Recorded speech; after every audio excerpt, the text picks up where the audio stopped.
Dashes are by far the punctuation mark my students find the most mysterious of all. But if you can just remember two things about them, you're going to know exactly when and when not to choose a dash on the SAT. So the first thing I want you to remember about dashes is that they set off non-essential information. And if you saw my video on commas already, you're going to know that this is something that commas can do, so it should look very familiar. An example of this would be something like eating, which is my favorite activity, is something we all must do. You're going to notice that if we were to get rid of which is my favorite activity, that phrase sandwiched by the two dashes, we get the sentence eating is something we all must do. That is the core sentence, and that is something that can stand as a sentence on its own. So if you ever want to check to see if a dash sandwich is going to work, get rid of the stuff in the sandwich and see if the sentence still works. This is rule number 1, but technically it is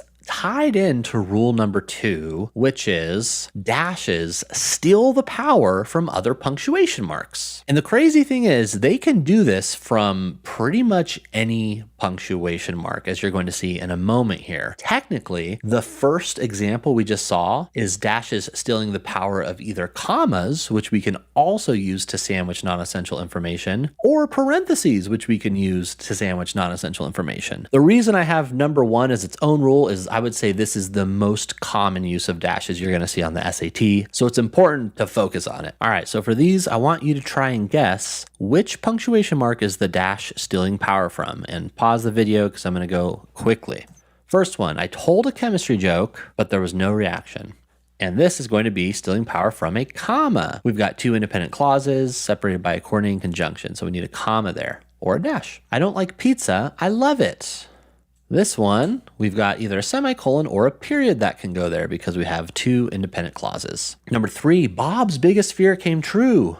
Out of coffee again. What could possibly go there? A colon, that's right, because we have an independent clause, which is kind of a cliffhanger, and then we resolve that cliffhanger with out of coffee again. All right, and then finally, he walked to the bathroom, took out his phone, and threw it in the toilet. What would we normally have there?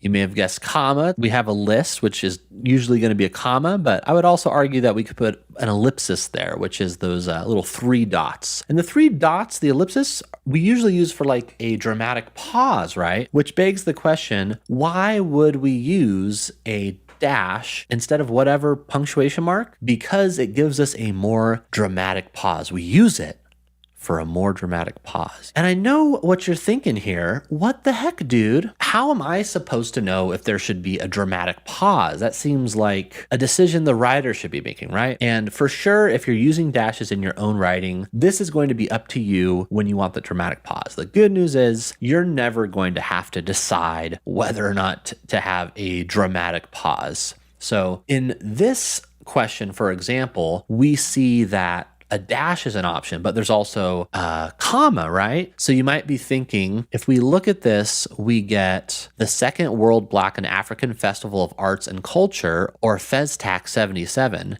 You might recognize that we've got this non-essential information starting from or FESTAC 77 and going all the way to commonly known. And even though we're allowed to use commas or dashes for non-essential information, we're not allowed to mix and match. So in this case, our answer would be B. And just know that whenever it seems like you're choosing between a dash and a punctuation mark it replaces, there's going to be something else going on that will tell you one way or the other what the correct answer is. All right, as we work through these practice problems, I want you to pause the video, try it on your own first, based on the rules that I just taught you, but I'm gonna go ahead and jump into this one. And if you do decide to use a dash, make sure you identify what the dash is replacing. So with punctuation, we're gonna only focus on the sentence with the blank space. Her book, something something, a combination of fiction and memoir, poetry, and prose, serves as a testament to her versatility as a writer. So we see there's already a dash here. So what it's trying to tell me is I might be dealing with a dash sandwich. Just want to make sure, right? So if I got rid of everything here, would that work? Her book, whatever, serves as a testament to her versatility as a writer. Yes. So it is going to be a dash sandwich, and it started with a dash, so it has to end with a dash, even though commas can also work. We don't have a comma starting it, so we're going to go ahead and choose D as our answer. Next up, try and do this one on your own first. Pause the video, but here we go. Again, I'm going to not worry about this first sentence. Their method called ELISA, enzyme linked whatever. Okay, so there's parentheses here, so I'm also going to ignore that. Their method called ELISA is used to detect and measure proteins and whatever. Here we have a comma that again seems to be ending a little sandwich, which means we would need to start with a comma. I do want to always make sure that I double check, because if it's non-essential information, we should be able to get rid of it and the sentence should still hold up. So if we got rid of this and the word called, we would have their method is used to detect and measure and that totally works, right? So again, this one ended with a comma, needs to start with a comma. So even though 2 dashes would work, we ended with a comma, so we got to start with a comma. And I'm just going to circle this thing until I go crazy. And I've actually got a bonus tip for you, which is to boop that like button for me. All right, here's the next one. Try it on your own first. Going to start from the word recently. Recently, archaeologists have unearthed knives, horseshoes, wool tunics, and thousands of other artifacts from the icy past. So thinking about the dash here, what would it be replacing? We can get rid of recently because that's a little intro word, but we basically have archaeologists have unearthed, and then we have a list of stuff. If you haven't seen my colon video, you might be thinking, well, this is a list, right? Don't colons introduce lists? But colons can only introduce a list after an independent clause. Archaeologists have unearthed is not an independent clause. So a colon wouldn't work. And in fact, we wouldn't need any punctuation here. So for that reason, we can get rid of A, B, and C, because a colon wouldn't work, a comma wouldn't work, and a dash would have no punctuation to replace. So our answer here is D.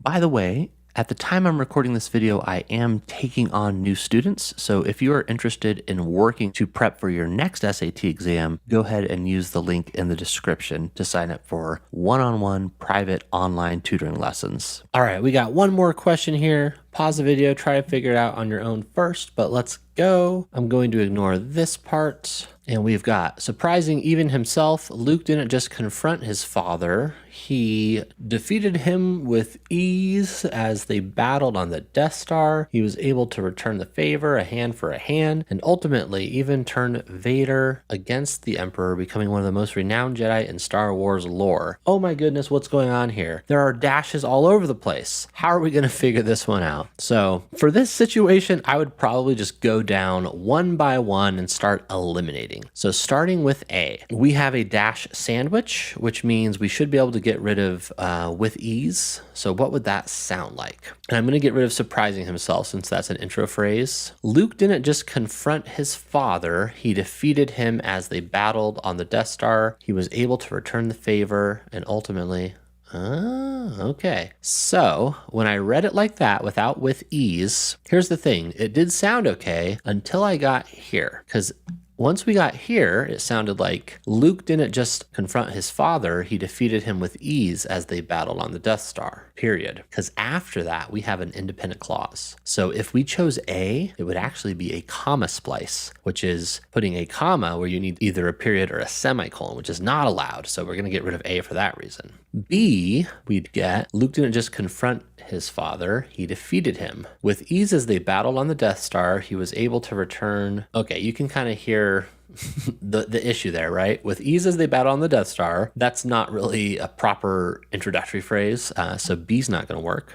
C would sound like, Luke didn't just confront his father, he defeated him with ease. As they battled on the Death Star, he was able to return. Okay, same problem. We have a comma splice, because here we could end with ease. He defeated him with ease, right? with ease. The question is, what is this replacing? It's actually not replacing anything, which is kind of wild, because normally we would just say he defeated him with ease, no punctuation. So this is one of those very intentional dashes that I was telling you about, where you can use it if you want a longer, more dramatic pause. And in this case, straight up a pause that wouldn't be there punctuated by anything else before. The only reason we know that this is the writer's intention is that we can't get rid of this dash. It shows up in every single answer choice. But again, this is a comma splice. It needs to be a period, which is exactly what it is in choice D, which is our answer. So the big takeaway is dashes are super cool. They can steal punctuation powers, but if you don't know what other punctuation marks can do, you don't know how a dash can replace them.